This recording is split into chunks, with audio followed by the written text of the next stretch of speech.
r/AskReddit by Surreptitious. What is the scariest/creepiest thing you have seen/heard? This happened to me when I was about 8 and still scares me to this day. One evening I went to let my dogs in from the back garden at around 9 PM.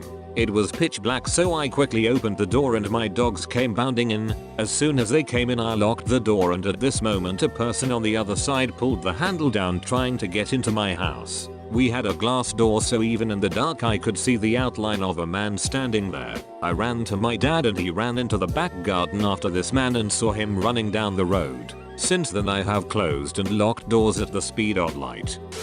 There is a FAQ thread somewhere that described a guy taking a scenic route in the middle of the night to get to a certain town. He was driving up a hill and came upon a car accident with 2 cars on the side of the road and a person lying down on the ground. For some reason he caught a bad vibe from it and slowly drove past the scene. He stopped about 100 feet past it, looked behind him, and the person on the ground was standing up and staring at him, with about 20 other people coming out of the woods. Nope. A few months ago I downloaded a program for my phone, Sleep as Android. I bought the premium version of the app for the extra features to record sound throughout the night when volumes reached a certain threshold. It would activate when I would snore or move around. I would usually spend the next evening going over some of the recorded sounds. Everything was pretty normal until I listened to something out of the ordinary. It was near the beginning of April, and I had the apartment to myself. I'll let you listen to the sound before I go on explaining it. It started out picking up my snoring, and then the hairs on my neck stood up as I hear my doorknob moving.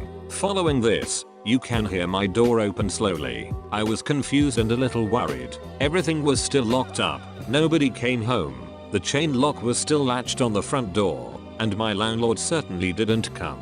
I don't use the app anymore. When I was 7, I woke up in the middle of the night with an earache. I decided to tell my mom and stepdad and walked out of my room.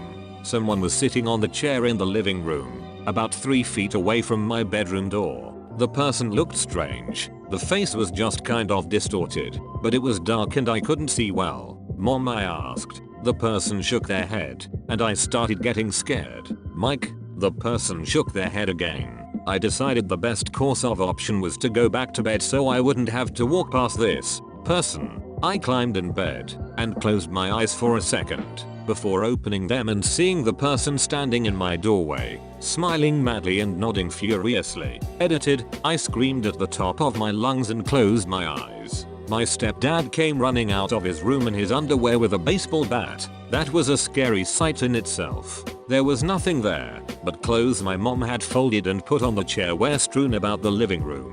For the longest time I told myself it was my cat, sitting on the clothes. My dad died of cancer the day I turned 16 after about 2 weeks in a coma. It was really fast, less than 2 months between diagnosis and death. He died in the house. We had a hospice attendant and my mom was very good about seeing to him in those final days. Anyway, a lot of weird shit happened after he passed, but the one that still freaks me out when I think about it happened about 12 hours before he took to bed for the last time. He was in our living room napping on the couch while my mom was in the kitchen cooking. No one else was home. Suddenly, he jerked awake and was shouting for my mom in a very loud, agitated voice, clearly angry with her. "Beverly, don't do that. Don't ever do that again." She ran into the room, alarmed, and asked what he was talking about, and he said, "Don't do that. Don't walk past me like that in that long, black wig." Sometimes I think he saw death.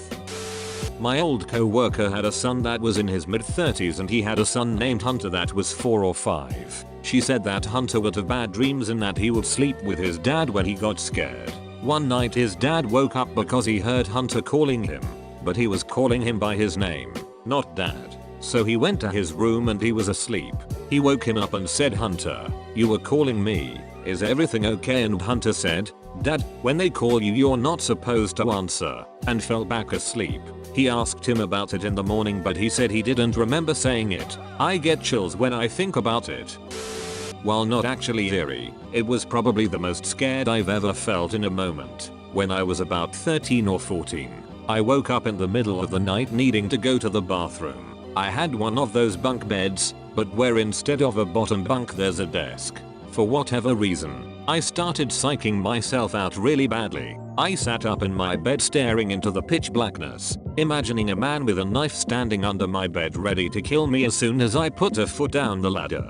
Or a torn-faced ghost girl in the hallway, or someone smiling and bloody at the turn into my bathroom. Basically the usual freaky images. I tortured myself for a solid 20 minutes, then used another 10 to try and convince myself of being stupid and go to the bathroom. When I finally felt ready, I carefully stepped down the ladder, holding my breath, ready to feel my foot get harshly grabbed. I continued to the bathroom, slow and completely on edge. Well, I guess my mom was going to the bathroom at the time too, because she was right there in the hallway and she bumped into me. For the state of mind I was in at that time, getting bumped into just set me over the edge. I collapsed in the hallway in shock, started crying, and peed all over myself. My mom was stunned and apologetic, but not without a great deal of laughter and mockery first. TL Doctor, my mom is not creepy, definitely scary. My parents' house got hit by a tornado when I was in high school.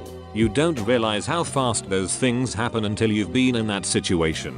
We live in rural North Carolina, not exactly Tornado Alley, but we do get some bad storms now and again. My dad had this habit of liking to sit out and watch thunderstorms come in.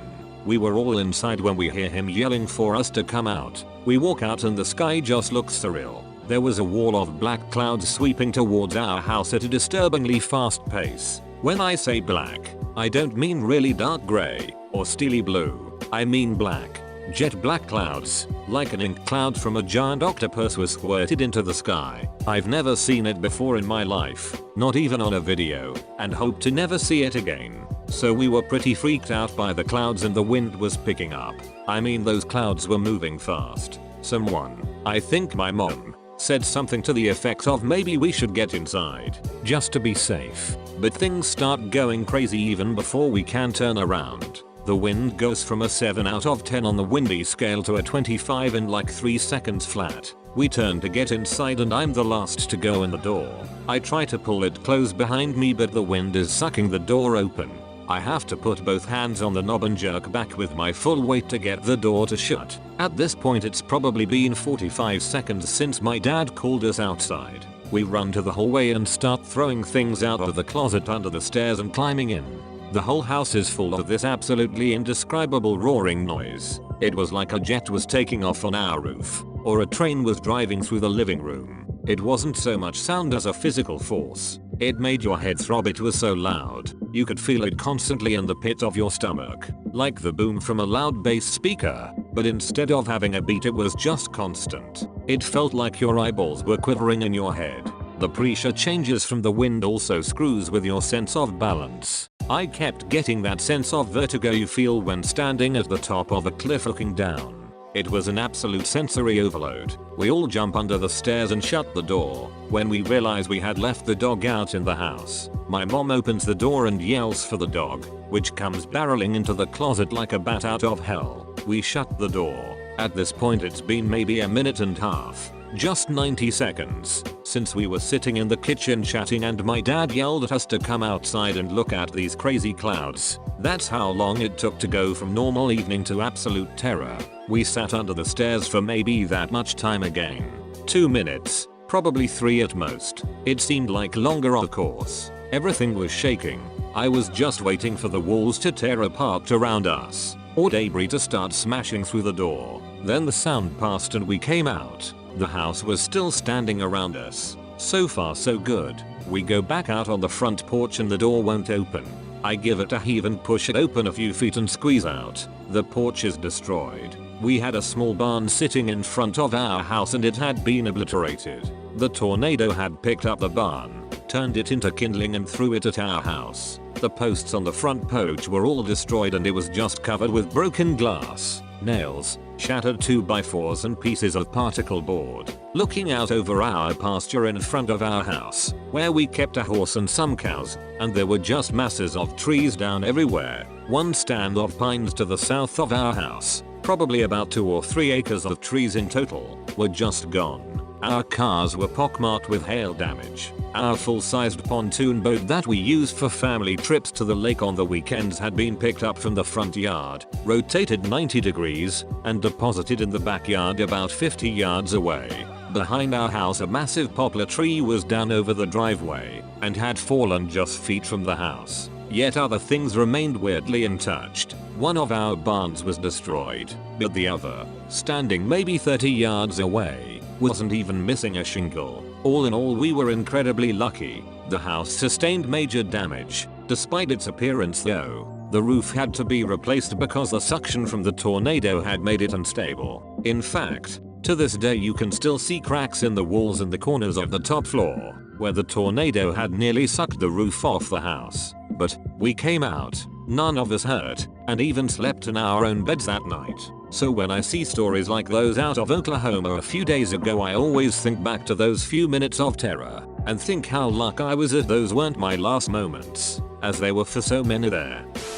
I've posted this before a long time ago, but it still remains by far the single creepiest thing that ever happened to me, so here goes. I was in Taiwan one year when I was younger, and had traveled to a busy night market. These are popular gatherings of food shop stalls that usually operate in the evening. Nearby I spotted a sign for a net cafe in a 5-6 story tall building.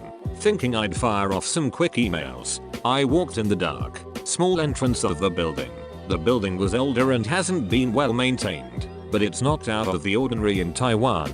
The entrance just had a dark hallway that led to a small elevator. I pressed the elevator call button and entered. The elevator was uncharacteristically new compared to the building, but I didn't think much of it. Like some Chinese Taiwanese buildings, there wasn't a 4th floor. It's considered bad luck since 4 sounds like death, so it just read 1 2 3 5 6, which was usual. I looked for the floor the net cafe was at 6th floor, and pressed the button. It lurched into action quietly and began the ascent. When it stopped, I figured it was my floor, so I instinctively began to step out. Right before stepping out, however, the sight outside the elevator stopped me. It was pitch dark, only lit by the light in the elevator. It looked like it hasn't been occupied for decades, with some random pieces of furniture covered with white cloth or similar. It was a small building, so each floor was single occupancy, so I could see pretty much the entire floor from the elevator.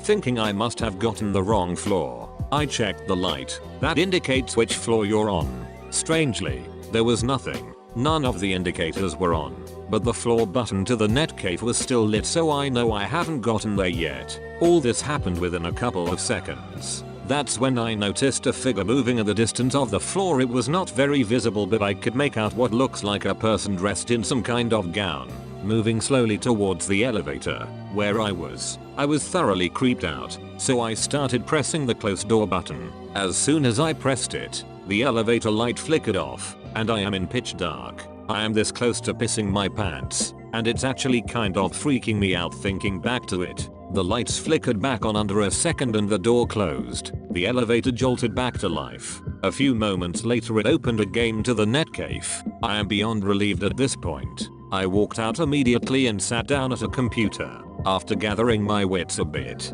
I walked over to the cashier's desk and told them what I saw. The girl working there listened and her face turned a bit ashen, so I asked her if she heard of similar. She told me that she's never experienced it, but some co-workers and occasional customers have brought it up. Basically, the building has 6 floors, and the 4th floor had a history. Apparently the floor used to be a hair salon of sorts, until one of the employees killed herself there for some reason.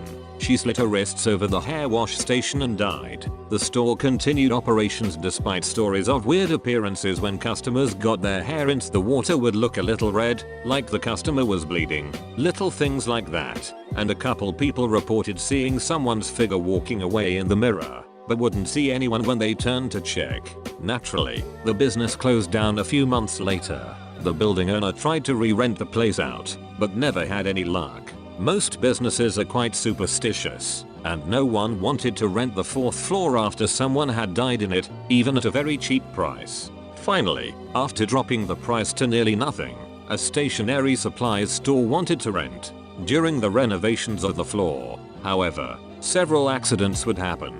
Tools would end up in strange places, a mirror from the previous business shattered when no one was near it, and finally a worker had his hand jammed between the elevator doors when it closed on him unexpectedly. The workers refused to continue working and finally, the business left and the building owner finally gave up and shut down the floor.